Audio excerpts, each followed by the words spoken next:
selamat pagi anak-anak, salam Fransiskus Pace Ebene. Pagi hari ini kita akan belajar kembali tentang pelajaran PPKN, nilai-nilai yang terkandung dalam tiap sila Pancasila. Oke, kita buka yang pertama, anak-anak. Nah, yang perlu kamu ketahui dulu, kenapa kok nilai-nilai yang terkandung dalam sila Pancasila itu harus kita tahu dan terlebih lagi harus kita kerjakan dalam kehidupan kita. Nah, kamu pahami dulu kedudukan Pancasila di Indonesia, itu dia sebagai dasar negara. Terus dia juga sebagai cita-cita bangsa. Dan dia juga menjadi ciri khas bangsa Indonesia.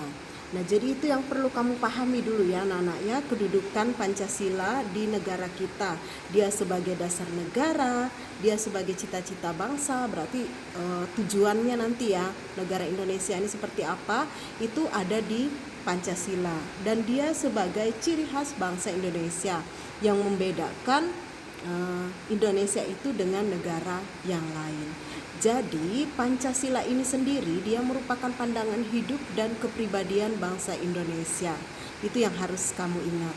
Karena itu kita perlu mengetahui nilai-nilai yang terkandung dalam setiap sila Pancasila. Nah, jadi kenapa kita harus mengetahuinya? Supaya kita bisa paham dan bisa melakukannya dalam kehidupan sehari-hari. Nah, kita lihat pada sila yang pertama, itu masyarakat mengakui Tuhan sebagai pencipta alam semesta. Itu nilai-nilainya. Nanti contoh sikapnya lain lagi ya anak-anak ya. Nah, jadi nilai-nilai yang terkandung dalam sila pertama, kalau di perisai ini ya, perisai pada burung Garuda, itu digambarkan dengan lambang bintang. Dilambangkan dengan lambang bintang. Jadi kenapa bintang? Dia kan ada arahnya ya, ada segi 5 ini ya. Nah, jadi dia itu apa? Bertoleransi antar umat beragama. Kemudian dia bertoleransi antar sesama umat beragama. Kalau antar umat beragama berarti misalnya kamu beragama Katolik, kamu harus bertoleransi dengan orang yang beragama lain. Misalnya yang beragama Islam, Kristen, dan sebagainya. Nah, kalau toleransi sesama umat beragama berarti antara kamu yang beragama Katolik dengan yang beragama Katolik. Oke, lanjut. Nah, kemudian pada sila yang kedua, nilai yang terdapat di situ adalah mengakui adanya persamaan derajat antar sesama manusia, sehingga setiap warga negara punya hak dan kewajiban yang sama.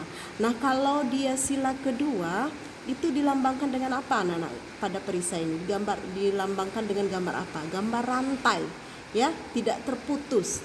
Nah, jadi nilai yang terdapat di sila kedua itu adalah sikap tenggang rasa, hormat kepada hak orang lain, menjunjung tinggi kebenaran dan keadilan.